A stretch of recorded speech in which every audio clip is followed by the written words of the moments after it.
Hello, U-Boat Sim fans. Thank you for tuning back in to the latest devlog of U-Boat Sim. I've got quite a handful of changes since the last video, so hopefully you could stick around and check out all the cool things I've added uh, and the progress to making this the best U-Boat simulator you could ever dream of. So first off, you guys can see we've got a brand new menu here. Updated scene. Again, this will probably change over time. But the most striking difference you'll notice is brand new GUI. New font, minimalistic design. I think it fits in very well with the theme overall and works well. We also have a new options menu with all of the bells and whistles you would expect. And for now, because I have a medium grade PC, I'll be doing this on medium quality. If you run this on a gaming PC, the visuals are even more stunning. As before, multiplayer still works. You're able to connect with multiple folks if you guys want to play around. But for now, we'll dive into the demo scene so I can walk through all of the changes I've made. So let's turn down the audio. That way we don't, it doesn't intrude in the way, because it can get pretty loud in the diesel engine room. See, brand new pause menu here as well. Okay, so most of the changes, as you'll see, have been focused in the diesel engine room. My goals are to get this room as complete as possible to give you a sense for the depth of a simulator I'm going for. As I mentioned previously, if you're a casual gamer and you don't care about depth, you could just automate most of these stations and literally just play Silent Hunter 3 like, where you just point, you give orders, and everything is done for you automated. You don't have to worry about the minutia. But if you're like me and you're incredibly interested in the U-boats themselves, the mechanics, the minutia, the procedures, then this will be the simulator for you. My plans are to make this playable with at least 18 players on board manning different stations. So everybody will have a manual. Depending on your position, they'll be very in depth, and my goal is to recreate this as realistic as possible. So if you were to compare it to something like Wolfpack, which is a superb game, think of Wolfpack but taken to the next level in terms of realism and detail. Hopefully those words do not scare you away. If you're a fan of something like the DCS Sims, then I think this is going to capture your attention. So let's talk about all of the changes I made. First off, you'll notice that the interaction menu is a little bit different. In the center of the screen, you'll see I have this super cool kind of like X-ray effect. So when you're hovering over something you can interact with, it highlights the object. And we also have a progress bar on items that can be interacted with in terms of a percentage. Other items that are just clickable and don't have a progress bar don't show that. We have a fully working tachometer, I'll show you. We have a working telegraph. I still need to do some updates here, but basically you're able to relay to the control room whether or not you have met their requested speed, whether it's forward or backwards or what have you. The temperature gauges are working, and I've also started modeling a lot of the components back here. So we have, you know, the main diesel intake, we have the exhaust and intake trunk for the cabin air filtration system. Of course, we're going to model in detail not just the pressure of a compartment, but the particulate matter. So if your diesels are spewing smoke and you have the doors open or what have you, the simulation will actually take the particulate into account and make sure that you get a penalty for too much particulate. The visibility will get affected, the health of the sailors, and so on and so forth. Here we've got when you go refueling, whether it's at sea or at the dry dock, is how you refuel the oil for the diesels. This was the main fuel intake for the main fuel basically. This is your gravity tank that you'll be able to interact with, turn it on and off. Each one of the cylinder heads will have its own fuel injector. So if the cylinders are damaged, you could turn off the fuel to them and basically have them freewheeling.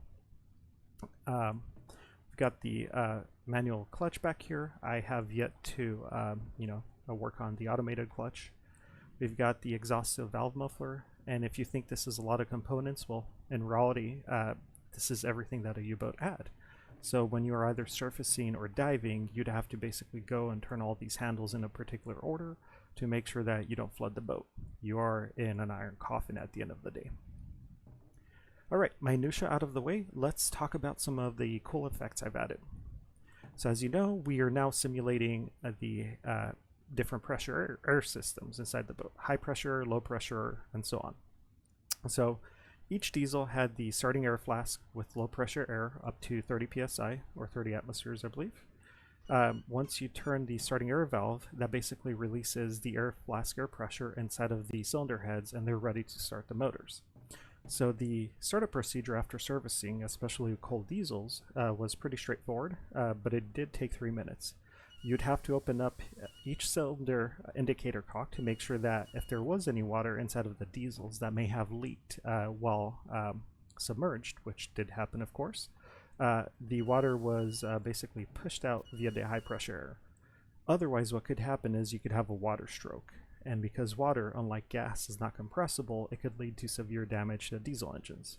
I'm going to simulate that. For now, we don't have any water, just some clean air, which is great. Now do note that as you're doing that, you are lowering the pressure inside the air flasks. They are removing air. Because we don't yet have a main compressor to refill the system, we have limited air in the tech demo, so be mindful of that if you're playing around with the sim. And we're going to go ahead and we're going to start the diesels up. As we start the diesels, you'll see that the temperature is going to increase, and if your position is to be the main diesel mechanic or engineer, you'll have to keep an eye on this. This is how you'll be able to tell if a diesel is misfiring, if there's an issue there. Again, all of the animations are accurate and they're based on under the hood simulations of each cylinder. And we also have the indicator cocks. So a trained mechanic on board a U-boat would open these up and they would look at the color of the exhaust flame. That's how they could tell whether or not there is full combustion in the chamber. You could also hook up a manometer to this, which I'm going to build soon, and you'll be able to hook it up to this indicator here and look at the pressure of the cylinder head itself to make sure that you're getting enough pressure and you don't have perhaps a leak inside the cylinder due to a bad O-ring or something like that. But now that we're started, let's go ahead and operate our diesel engines. We could look at the flame, and as the engine spins up, you can see we have a nice, healthy, full burn. Again, speaking about particulate matter, this would of course create a lot of unhealthy air inside this very cramped room here, which will be simulated, so you'd have to make sure you have your system working. Alright, we have our supercharger handle here. Once you're above 420 RPM, you could turn on the supercharger, but because right now there's no load on the diesel engines, the governors, the fuel governors are limiting our RPM. Once everything is built, you could actually turn the electric motors in what they call buffer mode. So if you're in rough seas and the propellers happen to come out of the water and load suddenly drops, they would turn into generator mode and basically slow down the diesels to make sure they don't over rev and hurt themselves. So let's go ahead and turn on our manual diesel clutch. And what we'll be able to see is that we have our port propeller spinning because we have our port diesel on. We could turn it off and we'll lose velocity as the prop stops. And of course, if you had to do a reverse, this was the process. You'd have to stop the diesel because it was connected via shaft directly to the propellers. And once they're fully stopped, you'd put it in reverse position. You'd restart them with, again, air pressure if we have enough left. I used it all up, unfortunately. But that's exactly how you would start it up. Reverse it. Let's put these in reverse. And even though we're at low RPM, we did have more than enough torque to slowly turn the props at a very low RPM. which you can see here. So yeah, this is our beautiful diesel engine room. All these gauges are working. Again, lots of work left, but hopefully you could get a sense of what I'm going for here in terms of depth, quality, and unfortunately, because this is not a gaming PC, I can't turn anything to ultra and record at the same time, but the reflections are beautiful. I think you guys can really enjoy the time I'm spending on all of this, and hopefully you look forward to what will be a superb sim that can go deeper than any other sim has gone in terms of U-boats, or could go as light as you'd want. I do plan, like I mentioned, on having potentially drivable boats and flyable planes if you'd like to be the enemy or the allies, depending on how you look at it, and try and take down a U-boat. But for now, that's that. I still have lots of work to do. We've got all kinds of great stuff here. Still very playable. Like I mentioned, you can pick it up for free on itch.io if you want to test the demo and I'd say tech demo at this point. And I also have a brand new Discord you could join if you'd like to participate in the development with ideas, with feedback along the way, and so on.